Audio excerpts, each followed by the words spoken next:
welcome to the Golden Llama Show, where enlightenment is just a podcast away and where spirituality meets laughter. I'm your host, Andy, the empath guide, here to blend spirituality with laughter and give enlightenment a high five. Join me on this cosmic roller coaster ride through the realms of wisdom and wonder. Get ready to laugh, learn, and expand your consciousness. Mark Bennett is the co-author of two books. Nagrywasz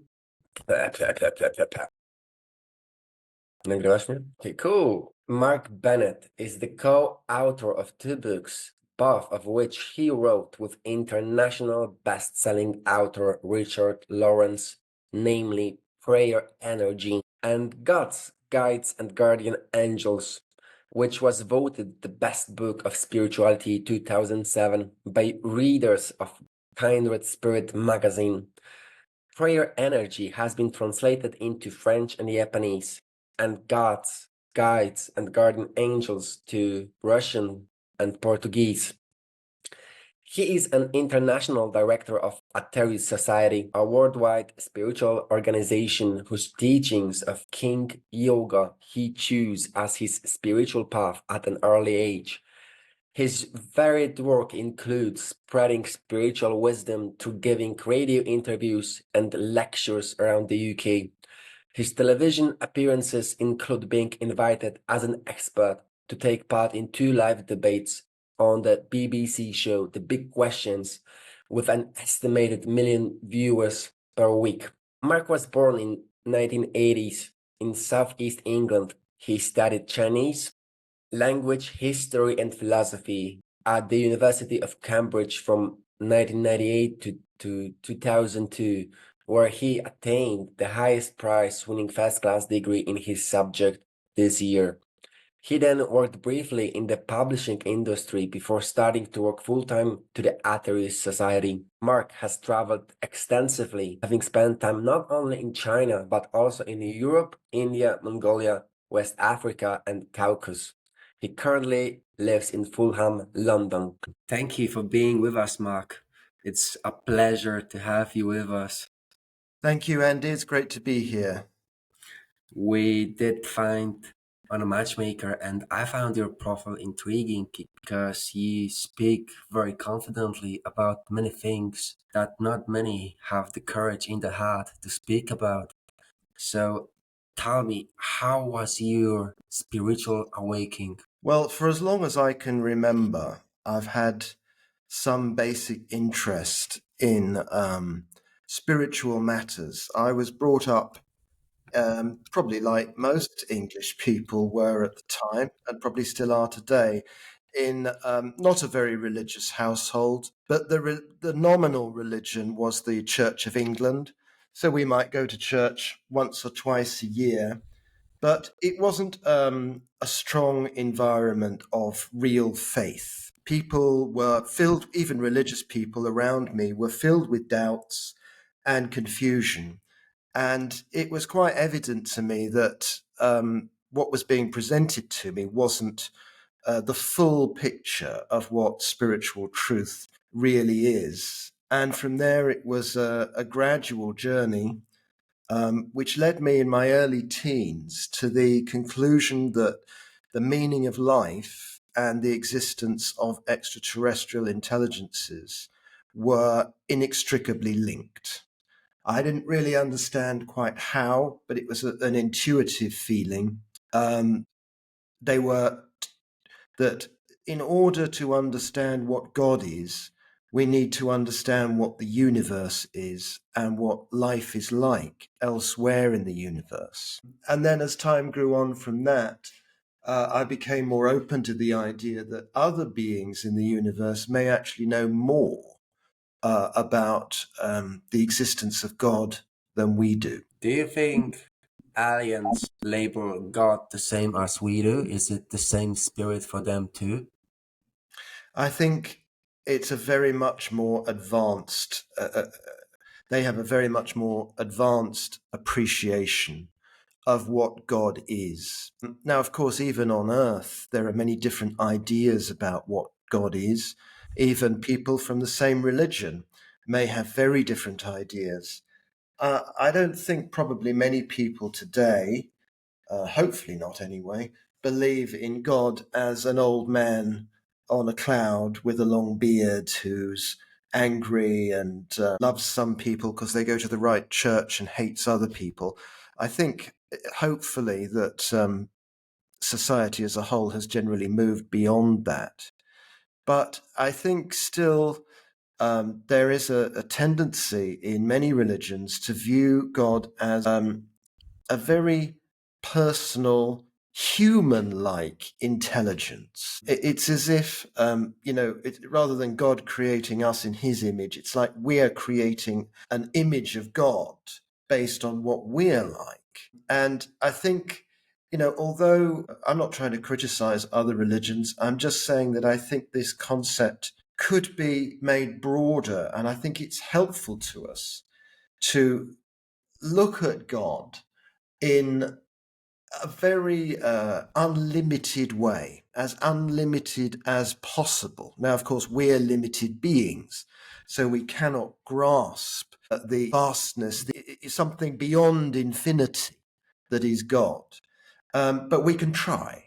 And as we try, I think we can expand our outlook and our consciousness so that God is not a being like us.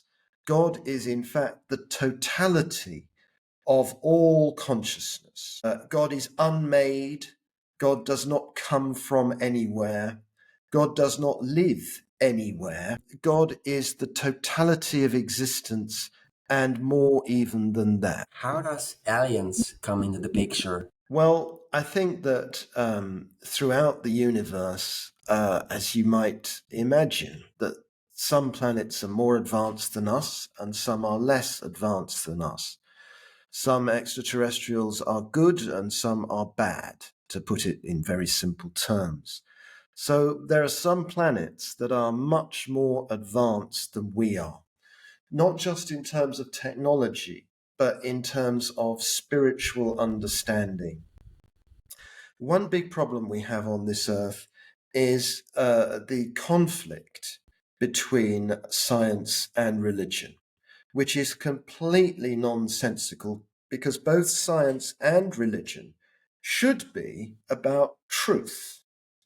And where they disagree, where science and religion disagree, it means that at least one of the two is wrong. On more advanced planets, science and religion are one and the same. There is no distinction whatsoever. They are both the pursuit of truth and the understanding of the consciousness of creation. If you see the science through the lenses of religion, you might actually say that science is a religion of a man from 21st century. It became a tool that some use for their own benefit and some treat it as if it isn't in the holy book of science. If it hasn't been confirmed about science, they won't even speak about it, like people that won't speak about things that are not written in the holy book. So, Yes, I agree with you, Andy. It's I think some scientists do take their love of science to the point of it being a faith, really, that does have a lot in common with religious belief and sometimes has the same flaws that religious people may also exhibit. I was willing to ask before, what do you mean by faith? Faith, I mean, there are many definitions of faith, but to me, faith is an understanding, a realization of the nature of God. Faith, this idea of blind faith, is absolutely nonsensical to me. Because faith, if it's real faith, is not a blind thing. It's a thing that enables you to see more clearly the true nature of God and of life around you as well. Blind belief, blind faith, any religion or any organization, any ideology that calls for blind faith or blind belief, I would immediately be quite suspicious of. because Mm. it shouldn't be necessary. If something is true, then it should stand the tests of logic, experience, and intuition. So you should be able to understand it, appreciate it, realize it, without in any way blinding yourself. The process of what religion should be about is enlightenment, which is the ultimate form of vision. And there's nothing blind whatsoever about it. So I believe that it is became a tool that instead of being used by human, it is using humans. It's kind of like there is no balance in between. It is perfectly fine if humans are using tools, for example, the mind or the senses, so they can experience reality and know who they truly are. But if the senses or the mind is using them, it is what is called an increase of ego and decrease of the spirit. And this is very similar trend, I believe. And I believe that this is due to the fact that we are so bombarded with information these days from every direction. Never in the history of humankind humans have been so free yet enslaved, which brings us to the next question, the duality. I believe you have some background in Chinese philosophies as well. So this polarity of good and bad, day and night, how does it fit into the vision of enlightenment and your world? Yeah, duality. So I think that's a very interesting question. It's a very deep question. I think, in simple terms, creation is consists of duality, and God is the one simple of creation that is above duality. As we get more advanced, though, spiritually, and then especially on more advanced planets, then although they do exist within duality because they're in manifestation, they're part of creation, but they have a consciousness that has much more appreciation of the oneness of God. And that's what's so important to advanced people, whether on this world or beyond, is oneness, is the fact that we're all interconnected and that within us all is a divine essence that unites us all. So that essence, it's basically God. The essence is God, yes.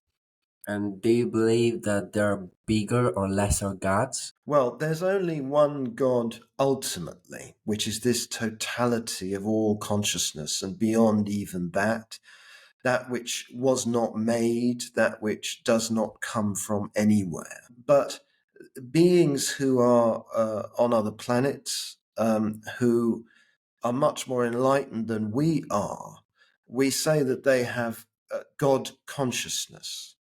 And God consciousness is a continuum. It's not like you've either got it or you haven't. It's a question of how much do you have, and the more advanced you get, the greater your consciousness of God is.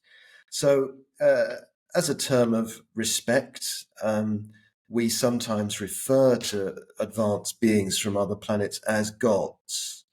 But that certainly doesn't mean that they are on, anything like on a par with the ultimate God. And that they would agree to that, with far greater understanding than I have to offer. In that, although they are closer to God, paradoxically, as it were, that makes them understand their smallness relative to God. Whereas we on Earth just don't have an appreciation of that depth. So what is blocking us to having this level of consciousness? Well, there's one great secret above all others, which isn't really a secret at all, and that is unselfish action, selfless service to others. It doesn't matter so much what religion you are, even if you're not of any religion. If you devote your life in some way or another to helping those who need help, truly helping them, then your consciousness will have the opportunity to evolve in this way towards a greater understanding of the nature of God. Even if in the beginning you don't believe in God, you don't like the word God, perhaps, but through the lives, through various incarnations, this appreciation will grow. And there are many ways to help, and it doesn't even have to be to humans, of course. People who devote their lives to truly helping animals and plant life and the environment, to any form of life, providing its genuine, useful, unselfish service. This is the great key. Coupled with that, though, spiritual practices, meditation, prayer, chanting, studying spiritual truth, all these things will help. But it has to be service to others as the number one priority. And those spiritual practices, yes, they make you feel good very often, and they raise your vibration. But the ultimate purpose of them, or let's say the main, most important purpose of them, is to make you function better so that you can be of more service to others.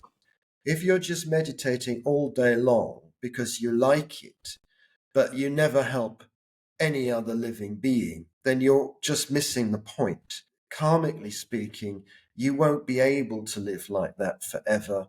You may attain certain enlightened states, but you will not attain the highest states with that kind of an outlook.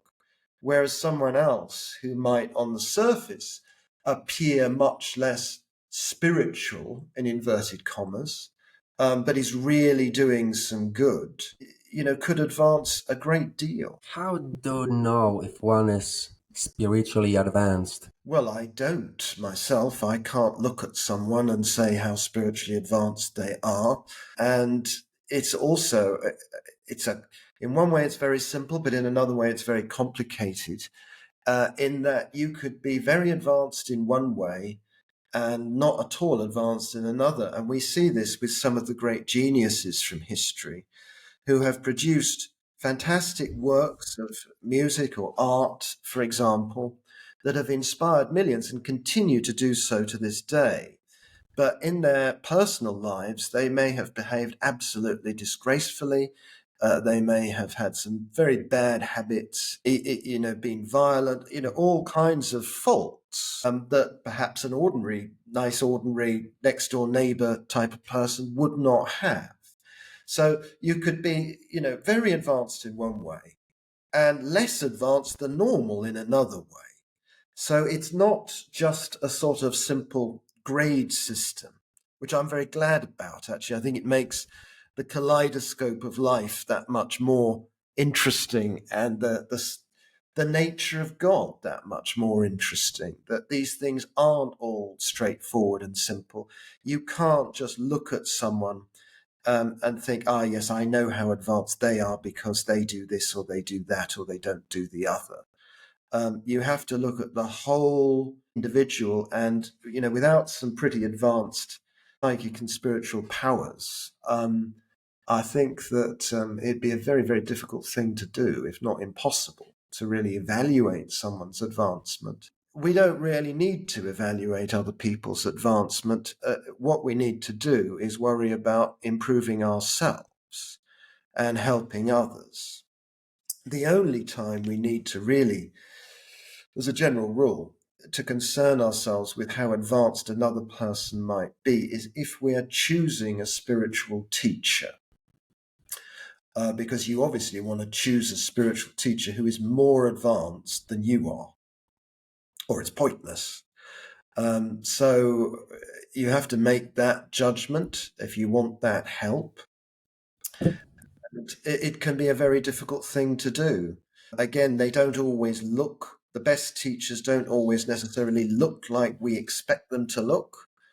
And some of the fakes go out of their way to look like we think they should look. Like, I think one thing that is a very big thing in the New Age movement, and sometimes in religions too, is that some people seem to feel the need to smile and laugh all the time.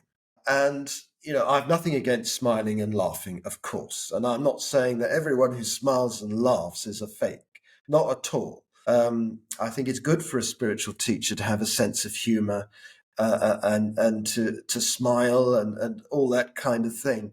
But it gets to the point where it's almost like that's what it's all about. That the spiritual teacher has to smile all the time and laugh quite inanely to prove how happy they are constantly. And that, well, to me anyway, that is a complete turn off. I don't think that the meaning of life is happiness. I think the meaning of life is wisdom. And in that wisdom, sometimes we're happy and sometimes we're not. And that's how life should be. We're not meant to be uh, laughing fools all the time. You know, that's not a balanced approach to life. And on the contrary, I'd go as far as to say that I think that the expectation that we should be happy all the time is probably a big cause of depression because it's an unreal expectation. And then as soon as you feel unhappy, not only do you feel unhappy, but you feel like you've failed. It's like, oh, well, that means I'm not spiritual. That means I'm doing something wrong. And it doesn't necessarily. Even the very best of the best people will feel sadness at times.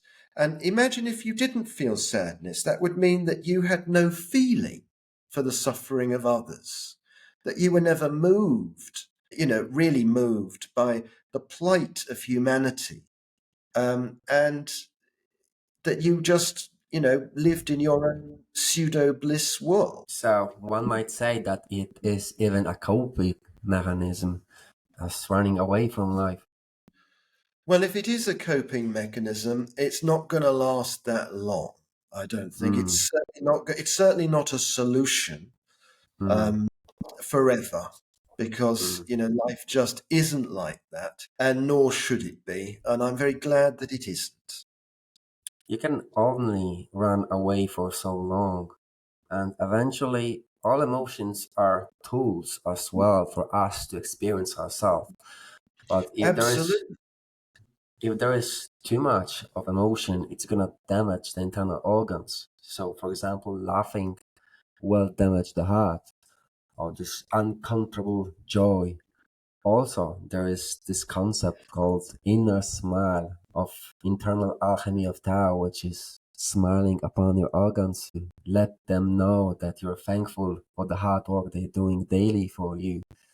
So there needs to be balance. If you're using emotions, that's perfectly fine. But if emotions are using you, that's no, no.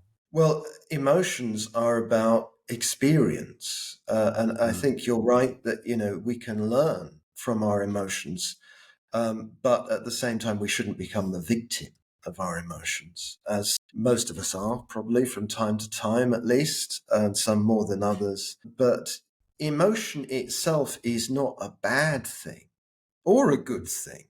It's like so many things in life. It's a question of how it's used.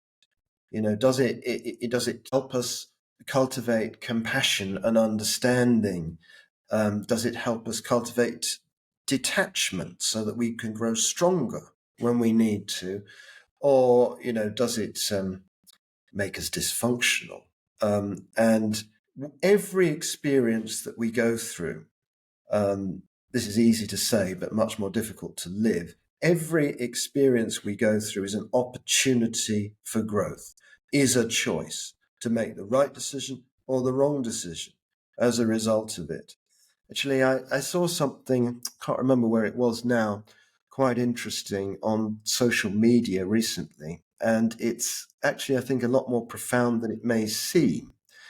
That this guy was saying that many, if not all, supervillains and superheroes have very similar origin stories of lonely, difficult childhoods. But the supervillain decides they want everyone to suffer as much as they did and for them to have control over everyone.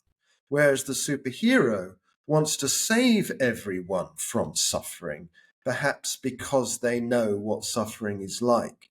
So there you have essentially a similar experience and two different ways of going as a result. And that's, of course, very, very extreme. But to a lesser extent, I think every day we have, some happy experiences, some unhappy experiences. And with each one, we can choose to move forwards, backwards, or for a time at least, just sort of hover in the Indians had this saying about two wolves that are internally within you. One is the white wolf, the good one, and one is the black wolf, the bad one. And it depends which one you feed with good emotions and good deeds that will eventually take over. And this is a nice summary of what you just said. I want There's to definitely good and bad in all of us, and definitely, as you say, that you can feed either side. But at the same time, it's important to realize that they're not equal. They're not inherently equal. The good, the divine spark, will eventually overcome all the lower aspects, and it's up to us and the choices we make as to how long that takes. all the flowers bloom in due time. All we can do with our ego is slow down the process. I know Very true. myself, yes. From my experience, I have been doing everything that's possible to slow down the process. Well, I just needed to let go, trust the universe, God, and the process, and allow things to unfold in their own time. Well, would that more people did the same, but I think spiritual seekers are still very much a minority on this. I'm curious, you mentioned a lot about helping and serving others. What do you do on day-to-day basis? Yeah, that's a good question. So, there are many different things that people can do, and I think each of us has our own vocation in that regard. My approach to it is working with spiritual energy, spreading spiritual teachings, and working with the cosmic plan of advanced extraterrestrial intelligences. Now, a lot of people listening, or maybe people listening to this kind of show, a bit different, but a lot of people, if they heard that, they'd think, well, what good does that really do? You know? And they may not believe that what I'm doing has any use whatsoever. That is their right. And to such people, I'd say, okay, fine. You go and do what you think will help then. I'm not expecting you to do what I do. If you think what I do is a waste of time, that's your right. You go off and do whatever you think is the best use of your time. And it all helps. All forms of genuine service help. Some of it may be about spiritual teaching or radiating spiritual energy. Other forms of spiritual help may be a very basic thing, like giving money to someone who doesn't have any and needs it for food. So there's all different kinds of ways to help. Medical help, anything that genuinely makes people's lives better is worth doing. And there will be disagreements by people as to what the best way to help is. And some people may think other people are wasting their time. Well, I think rather than arguing about it, we should just worry about ourselves in that sense of how we think we can make the most difference, because everyone is different and everyone has a different destiny. Beautifully said. How do you work with those energies? Yeah, so there are many different things that we do. So it's a question of, it's not that I don't know what to say, it's that I'm trying not to say too much Mm. because it's such a big topic. So let me give you an example. For example, first of all, in the Ethereal Society, which was founded by George King and is the organization that I belong to now, in the Ethereal Society, we believe that spiritual energy is a real, tangible thing. It's not supernatural.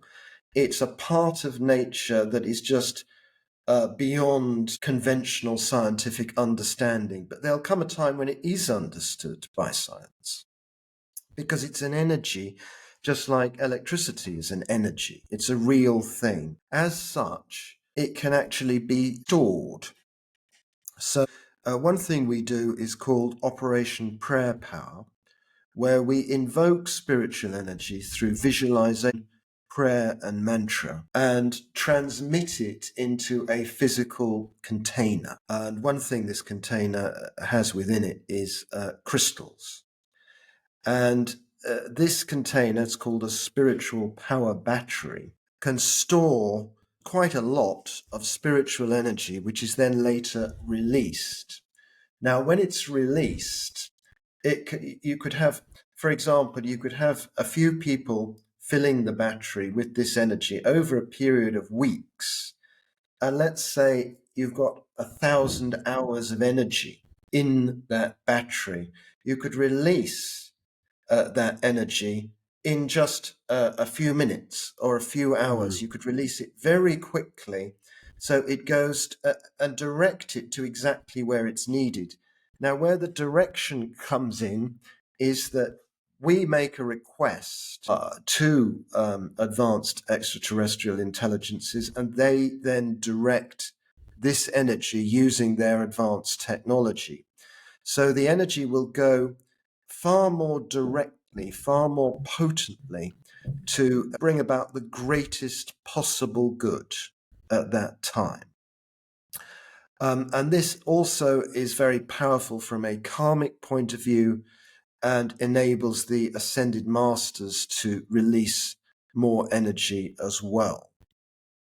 So now, to the ordinary person on the street, that sounds like a fairy tale, I'm sure.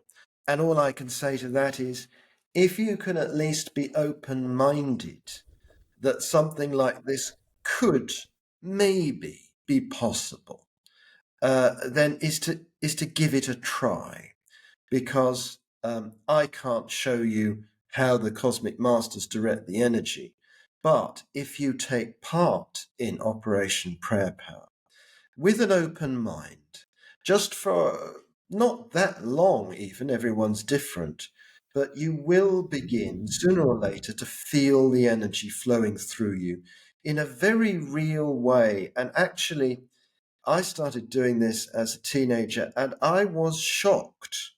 I was not expecting particularly to feel anything, to be honest, at that time. And so it can't have been a psychosomatic because I wasn't expecting to feel anything, or certainly not anything like what I did feel. I mean, I thought I might feel good or inspired in a vague way, but I was not expecting the reaction that it had on my aura and chakras. First of all, when I was just practicing the same energy techniques at home. And then when I attended Operation Prayer Power, that became more pronounced. So these things are far realer and far more accessible than you might imagine if you just have an open mind and put in a little bit of time. It doesn't take, you don't have to devote your whole life to it to have some experience. And this is one of the rules of one of the natural laws of creation, is that if you really want truth and you're willing to make some effort, you will get it. Actually, there's one other key ingredient to that, I think, and that is that you have to be wholeheartedly willing to live in the light of that truth. I don't think you're going to get truth just, as an intellectual curiosity. But if you say, I want truth so I can be of the best possible use, and I'm willing to do whatever it takes to get that truth, to make as much effort as I need to, doing good things, of course, then that door will be open to you. About the possibility that we're too young, too inexperienced to use it properly, and we will not be able to use it to serve others. Will it still be given to us? Well, It sounds a little bit like, I'm sure you're not of this mindset at all, Andy, but it reminds me a little of certain old traditional religions who have sort of had the argument, even when they've known certain things, that, oh, people and governments, of course, are like this too, that, oh, well, you Mm. can't tell the people. They won't understand. There'll be panic. There'll be confusion, all this. And really, what it is that they don't want to admit that they've been wrong, that they've lied, that they don't have all the answers, that they don't have all the power, things like this. So if you ask for truth in the way that I've described, then there is, I suppose, an interesting question. There is the possibility that you could misuse it. Yeah. Just as if you ask for money in order to feed your family, and you get the money, you could then, once you got the money, say, well, I'm not going to feed my family. Actually, I'm going to go and use it to go and get drunk. I don't care about my family. So yes, when you get something that is good, essential, neutral, when any kind of energy, any kind of power does have the potential to be misused. Yeah. But the advanced extraterrestrials that I've been referring to do their very best to minimize that kind of a risk for us. For example, 4 times a year, for about a month each time, they send us special energies which potentize all spiritual practices, whether you believe in them or not. And these energies are specially conditioned so that they can't be misused, whereas a lot of other energies could be misused under certain circumstances. So once you have gathered that energy, what do you use it for, apart from spiritual practices? Well, we release it sometimes, or usually, I'd say, for global catastrophes and in regular releases as well. So the global catastrophes would be, for example, if there was a terrible earthquake, then we could release energy for aid and humanitarian relief. If there was a key peace negotiation in a war, we could release it to inspire the peacemakers to be successful in the best possible way. And we also release it on a regular basis to advanced extraterrestrial beings, not because they need it or even particularly want it for themselves, but so that they will then make the decision themselves as to how it can be best used for our benefit. How did you come in contact with those advanced beings? Well, I have not had contact with these advanced beings myself. I mean, I think we all can sort of we can all tune into their energy to a certain extent, but I have not ever seen one or talked to one. And that's not really what the Ethereal Society is about, because when beings from higher levels are so much more advanced than us, then communication is not really possible or is extremely rare. Mm. So your average psychic, for example, no disrespect to them, but they will be contacting people who have passed on after death and who are probably quite nice, ordinary people, like friends and relatives of the person that they are doing a reading for.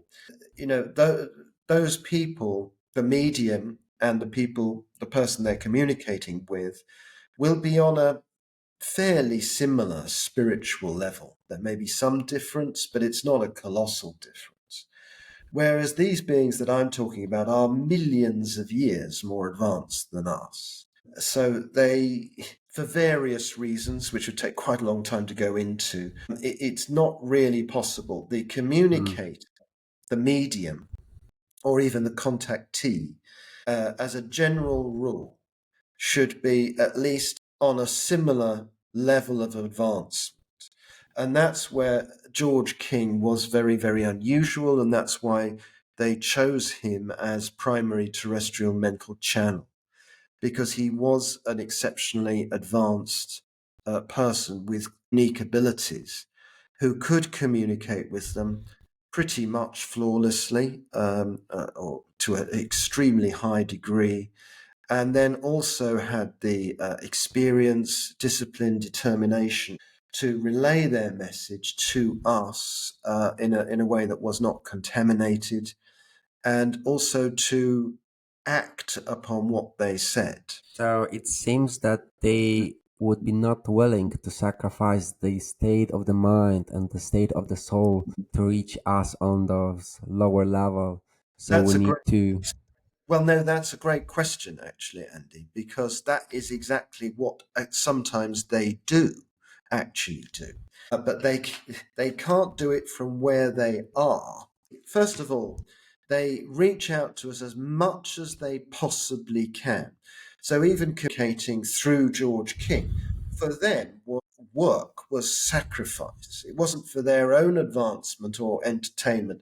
And they've tried to make the message as simple and practical and understandable as possible for us now. But in terms of sacrificing their high level, at certain times in history, they have done exactly that by being born among us. So a fraction of their consciousness would be born into a human body. And an example of this is, let's think of three examples: Jesus, Buddha, and Krishna were all examples of this, where a fraction of their real extraterrestrial consciousness was, in some way that we don't really understand, brought down to our vibration here on Earth Mm. and was born into an Earth body with an Earth brain. So all the human frailty that you and I have, but just this consciousness that originates from another planet.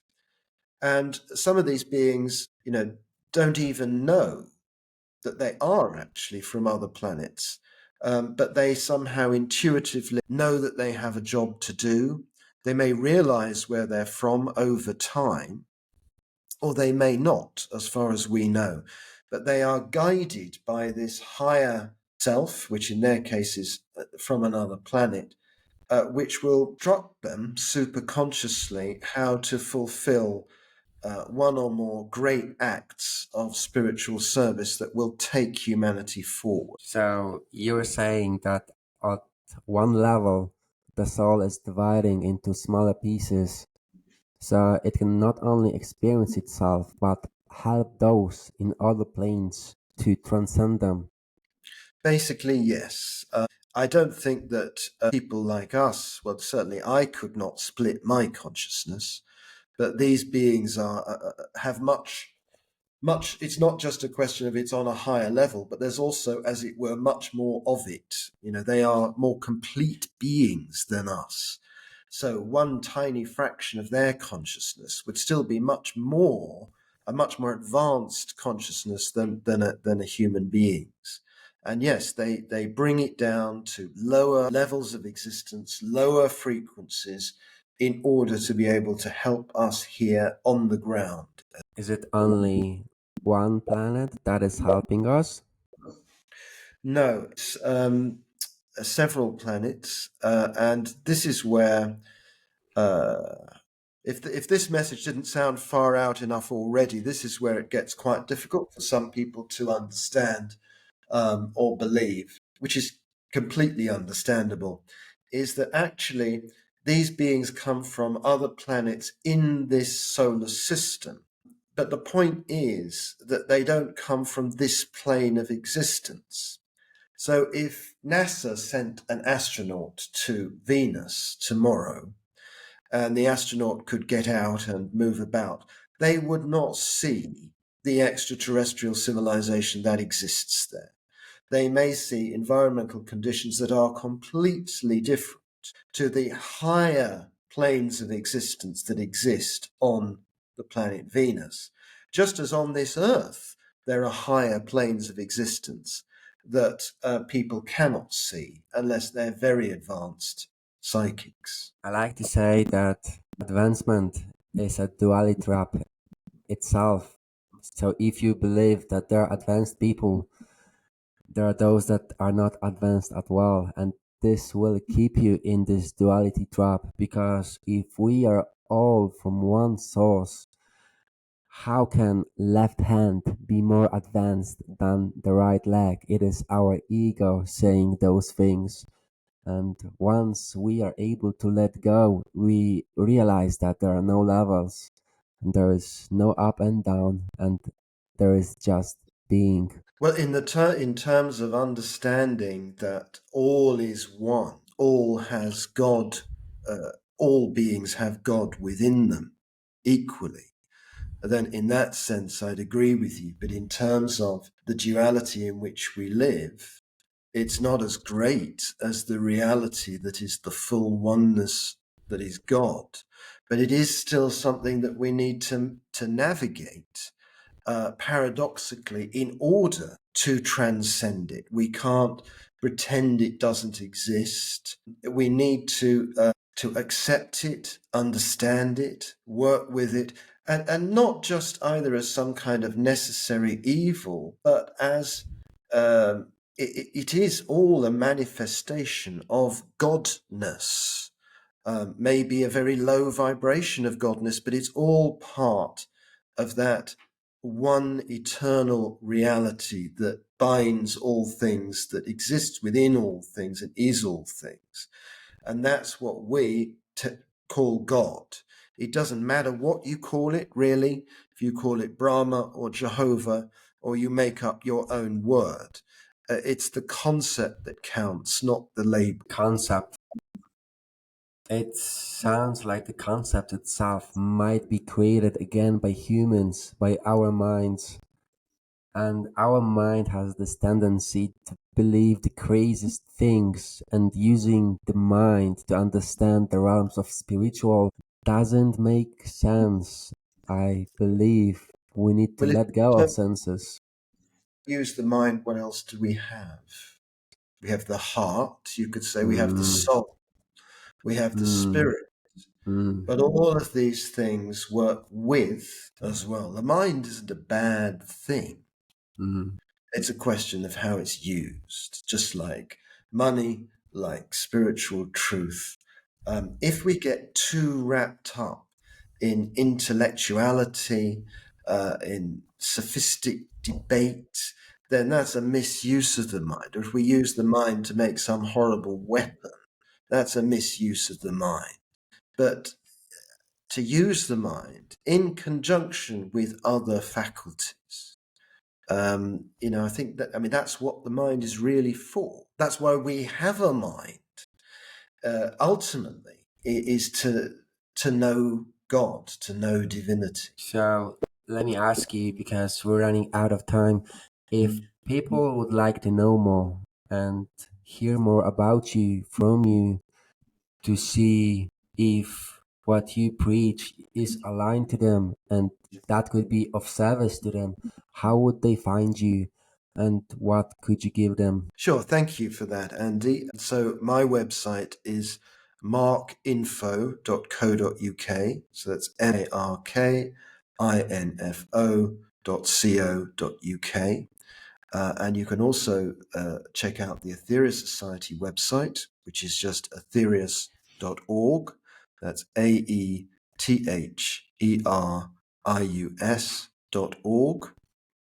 And please do send me an email if you have any further questions, or there's anything you'd like to discuss related to what Andy and I have talked about today. Lovely. If you would have any last advice to those that are struggling and those that wish to transcend, what would it be? I think the simplest advice I could give is just keep trying. Never give up on the spiritual path. It may seem there's this expression, it's always darkest just before the dawn. Don't give up. You will get spiritual truth if you can be as pure-hearted as you can, have the best motives that you can. And none of us are perfect in that regard. Certainly, it's not really possible for ordinary people like us to be like that. but try our best to have pure motive, keep looking, keep asking questions, have the desire to help others, and then you will find spiritual truth. That's a perfect message. It's been great to be here, Andy. Thank you for inviting me. The pleasure is all mine. Thank you. Thank you for joining us on this illuminating voyage through the cosmos. If today's episode resonated with you, do not forget to subscribe and leave us a review on your favorite podcast platform.